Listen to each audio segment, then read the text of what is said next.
வணக்கம். டாக்டர் புவனேஸ்வரன், கோயம்புத்தூர். நெஞ்செரிச்சல். அது என்ன சார் நெஞ்செரிச்சல்? வயிற்றுச்சல் சொல்றாங்களே, அந்த மாதிரியா? பொறாமையினால வருதா, அதுவா? நான் அதெல்லாம் சொல்ல வரல. நான் சொல்ற நெஞ்செரிச்சல் நிஜமாலுமே நெஞ்செரிச்சல். இந்த நெஞ்சு எரிச்சல் அப்படிங்கிறதுக்கு 2 காரணங்கள் நீங்க மனசுல வச்சுக்கணும். ஒன்று, ரிஃப்ளக்ஸ் ஈசோஃபேஜைட்டிஸ் என்று சொல்லக்கூடிய உணவு குழாயில் அமிலம் மேலே சேரி அதன் காரணமாக வரக்கூடிய ஒரு பர்னிங் சென்சேஷன். 2, அதே மாதிரியாக இருதயத்தினாலையும் வரலாம் அப்படிங்கிறத தெரிஞ்சுக்கணும். அப்போ இதை நம்ம கொஞ்சம் கவனமாக கையாளணும். ஏன்னா பொதுவாக இந்த நெஞ்செரிச்சல் அப்படிங்கிறது பலருக்கும் சாதாரணமாக வந்து கொண்டிருக்கிறது. அப்படி வரவங்களுக்கு எல்லாமே இருதயம் தான் காரணமா? இல்லை என்பது என்னுடைய கணிப்பு.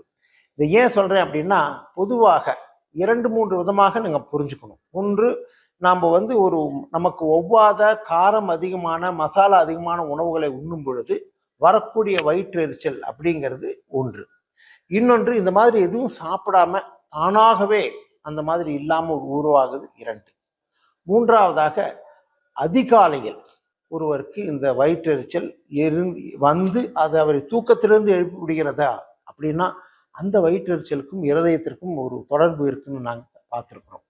அதனால பொதுவாக வயிற்றெரிச்சல் அல்லது இந்த நெஞ்சு உணவு குழாய் எரிச்சல் அப்படின்னு ஒருவருக்கு திரும்ப திரும்ப வந்தாலோ, நீங்கள் ஏதாவது வேலை செய்யும் பொழுது, ஓடும் பொழுதோ, அந்த மாதிரி ஒரு வேலை செய்து கொண்டு இருக்கும்போது அது அதிகமாக வந்தாலோ, ஒரு காரணம் இல்லாமல் உணவுப் பொருட்கள் காரணம் சம்மந்தப்படாமல் அது திரும்ப திரும்ப வந்தாலோ, இந்த மாதிரி இருந்தால் பொதுவாக அதற்குரிய முதல்ல உணவு குழாய் மருத்துவர்களோ அல்லது இருதய மருத்துவர்களோ 2 பேரையும் பார்த்து இது எதனால் இந்த மாதிரி இருக்கு அப்படின்ட்டு தெரிந்து கொள்வது மிக நல்லது.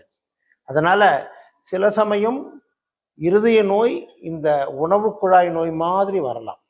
ஆனா உணவு குழாயினால வரக்கூடிய எரிச்சல் அப்படின்னா அது மருந்துகளுக்கு நிச்சயம் கட்டுப்படும், உயிருக்கு ஆபத்து இல்லை. ஆனால் இருதயத்தினால வரக்கூடியது அப்படின்னா அதற்கு சரியான வைத்தியம் செய்யாவிட்டால் சிக்கலில் விடும். புரிஞ்சுட்டீங்களா? அதனால பயந்து கொள்ள வேண்டாம். உணவு குழாய் எரிச்சலை உதாசீனப்படுத்தாதீர்கள். வணக்கம்.